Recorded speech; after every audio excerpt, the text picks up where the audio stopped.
what do you think about this whole Super Motocross series where now you're going to have 31 races as opposed to 29? And Well, that's a great point. I've been watching some of that press conference, and I've been kind of digesting a bit of it, as I know you are too. So this season, I raced 23 of the 29 pro races, right? mhm. And that was the last year. Just to back it up, give you a backstory.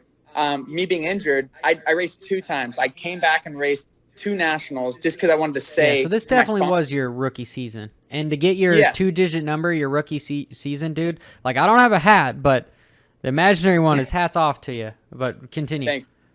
I appreciate it. Yeah, and it basically, like, last year, to go from being injured and racing twice to racing 23 professional races in the 450 class, it was no joke. And as a privateer, it's probably even harder than how it is for the factory guys, Oh I would yeah, because assume. you're driving.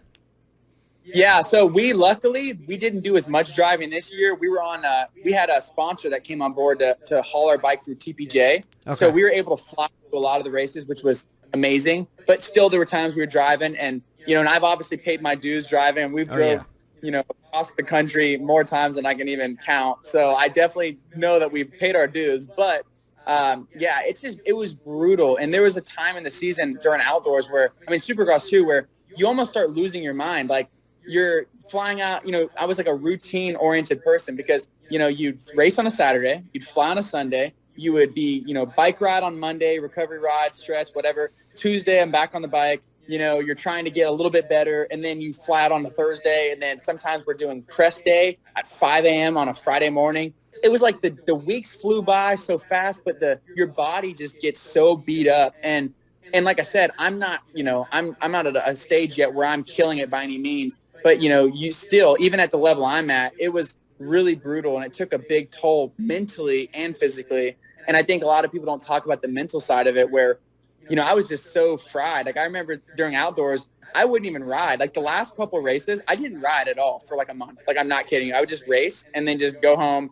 relax, off the bike. I'd stretch, and I'm into cycling and mountain biking and stuff. So I would do like train, not on my dirt bike. And you have nagging injuries during it, and you're having to heal those. And so it was just really, really tough overall. But adding more races to that, it is kind of, I mean, it's gnarly to think about. But, as a racer, like, my whole goal is to just make a living racing a dirt bike. And if that means I have to race, or I get to race more races, I'm all for it. But I do wish that maybe, our sport could go in a direction where, instead of trying to up the races, right, and make it to where we're racing, near 30 weeks a year or whatever it's going to end up being. I think it's like, 32 now races or whatever. So 32 weekends, maybe get to where it's like, 25 races, but it's more quality, and they, you make more money, and it makes it to where the series is still long and they're both working. But, it's just, I'm sure everyone gets a little greedy, right? Because I know these promoters and the Feld and MX Sports, they want more races because that means more money, right? So I don't know. It's a tough. You guys are just kind of the cattle, I guess, in all of this. The circus monkeys, because yeah, I was gonna say, one of my main sponsor, Donald, he always jokes. He goes, "We're just the monkeys in the show.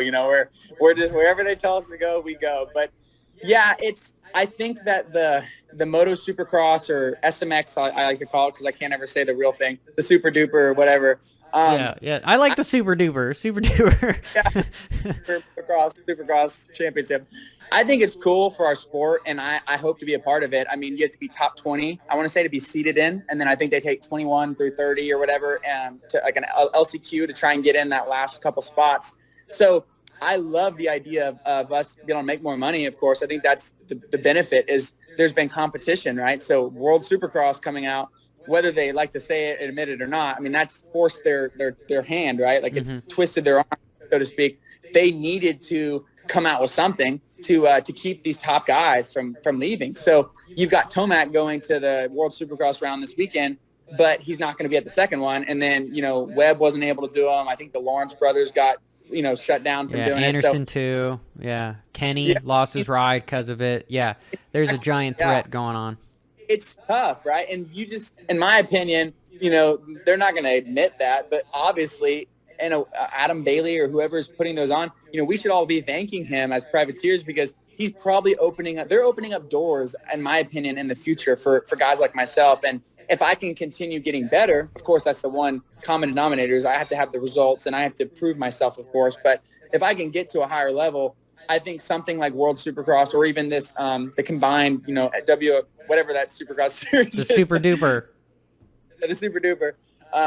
I think it's just opening up more opportunities, because someone on a podcast I was listening to recently mentioned a good point. They're like, there's going to be, October 1st, a lot of guys' contracts are up or whatever. So say these races happen to fall after that or before that, or, some guys might be able to, jump on a different team or a different bike, or maybe they kill it at these, playoff rounds or whatever they're calling them, and they get an opportunity for the next season that they wouldn't have gotten, right? Or I like the idea of if a guy maybe isn't as good in outdoors or in Supercross, they can prove themselves in the other series and maybe get in.